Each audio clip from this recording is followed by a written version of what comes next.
What would actually happen inside your body if you quit sugar for an entire month? Sugar shows up in drinks, snacks, sauces, and foods that don't even taste sweet. But when it's removed, the body doesn't simply ignore it. It begins to change, and those changes start much faster than most people expect. What follows reveals something important about how the body responds to its environment, and why the fuel it receives every day may matter more than most people realize. So what is the body actually responding to when sugar disappears? The answer begins in the bloodstream. Every time sugar is consumed, glucose enters the blood quickly. The body responds by releasing insulin, a hormone that moves glucose into cells for energy or storage. When sugar is consumed frequently, this creates a repeating pattern of spikes and drops throughout the day. Blood sugar rises sharply, insulin follows, and then levels fall again. This cycle happens multiple times a day in people who regularly eat sugar-heavy foods. When sugar is removed, those spikes begin to flatten. Instead of sharp peaks and valleys, blood glucose rises and falls more gradually.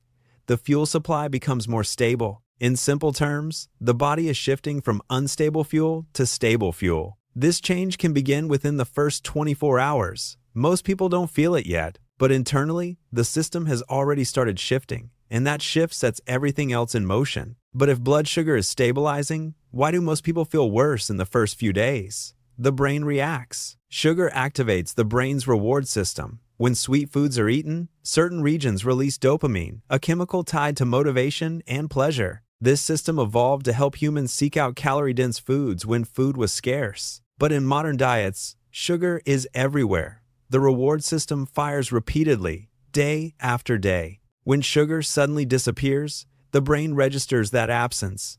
Cravings begin. Some people feel restless. Others feel tired, irritable, or foggy. This is sometimes called the sugar withdrawal phase. Researchers believe this happens because the brain is used to a certain level of dopamine activity. When that activity drops, the brain's chemistry is temporarily out of balance. For most people, this phase peaks around day 2 or 3 and then gradually fades as the brain adjusts its baseline. But this is not the body failing. It is the body recalibrating. The brain had adapted to expect a regular signal. When that signal stops, it adjusts. The discomfort is temporary, and it reveals something important about how deeply the body had organized itself around sugar. What happens once the brain finishes adjusting? As the first week continues, energy levels begin to change. When sugar is consumed frequently, blood glucose rises quickly and then falls as insulin moves that sugar into cells. These rapid swings create cycles, energy highs followed by crashes. Without those spikes, the swings become smaller.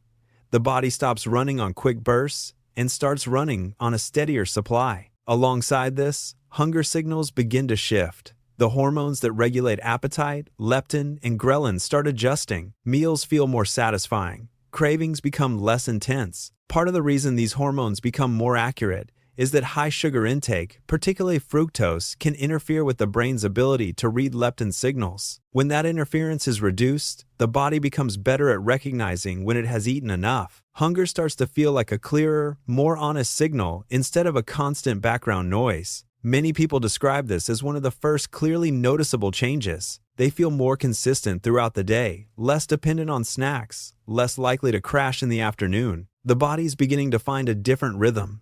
And once that shift begins, it doesn't just affect energy, it affects everything that comes after. Around the second week, something unexpected begins to happen, and most people are surprised when they notice it. Taste begins to change. Taste receptors are not fixed. They adapt to what is regularly consumed. When the diet includes a lot of sugar, the threshold for sweetness increases. Foods that once tasted sweet begin to feel less intense. But when sugar is removed, that threshold shifts back. Foods that once seemed bland can begin to taste noticeably sweeter. Fruit tastes stronger. Simple foods feel more satisfying. This is not psychological. It is a biological adjustment happening at the receptor level. The tongue is becoming more sensitive. The body is recalibrating its ability to detect sweetness, and the experience of food begins to change with it. But the changes that matter most are happening somewhere most people never think about. Inside the digestive system live trillions of microorganisms, the gut microbiome. Different microbes prefer different fuel sources.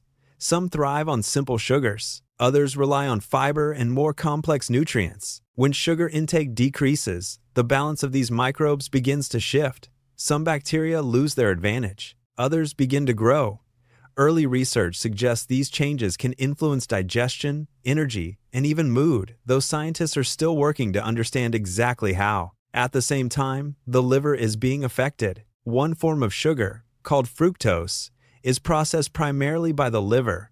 When large amounts of fructose arrive regularly, the liver converts the excess into fat. Over time, this fat can begin accumulating inside liver cells. When sugar intake decreases, that load is reduced. The liver no longer has to manage constant surges. It begins to operate more efficiently. What this means is the body is changing from the inside out, even when it can't be seen or felt. And then there are two changes that scientists consider among the most important, and they are connected.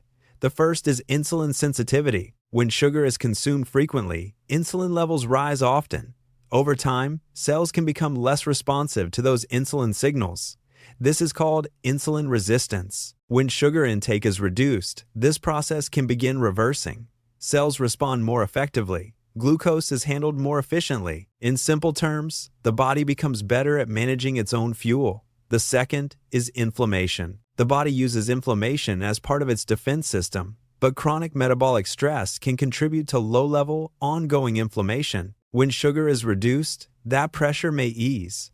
Multiple systems begin moving toward a calmer internal state. Both of these changes matter because they affect not just how the body feels day to day, but how it performs over years. Insulin resistance and chronic inflammation are linked in research to a wide range of long-term health conditions. Reducing them even partially shifts the body toward a more stable and resilient state.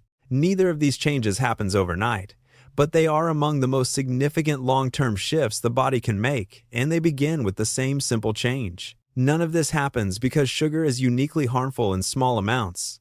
The body can handle moderate sugar intake. The issue is frequency, repeated signals, day after day, across years. When sugar is constantly present, the body adapts to that environment. When that signal is removed, the body adapts again. This is the deeper insight. The body is not passive. It is not simply damaged and then repaired. It is constantly reading its environment and adjusting its systems in response. Blood sugar, hormone levels, gut composition, liver function, taste sensitivity, all of it is tuned to match what the body receives most often. When sugar is removed for 30 days, the signal changes. And when the signal changes, the adaptation follows. So what actually happens when someone quits sugar for 30 days? In the first 24 hours, blood sugar patterns begin to stabilize. Within a few days, the brain begins adjusting its reward system. Cravings appear. Energy becomes uneven, but then it settles. Within a week, energy becomes more consistent. Hunger signals begin to rebalance. Within 2 weeks, taste perception shifts, and simple foods begin to taste different. The gut microbiome reorganizes. The liver reduces its workload, and over time, insulin sensitivity improves and inflammation may ease. None of this happens instantly. It unfolds step by step, each stage building on the one before it. The body stops expecting constant sugar. It starts operating on a more stable pattern of energy. Because the human body was not designed for constant spikes, it was designed to adapt. And when that adaptation shifts, the entire system begins to change. That is what happens when you quit sugar for 30 days. The body doesn't just react, it resets to a completely different baseline.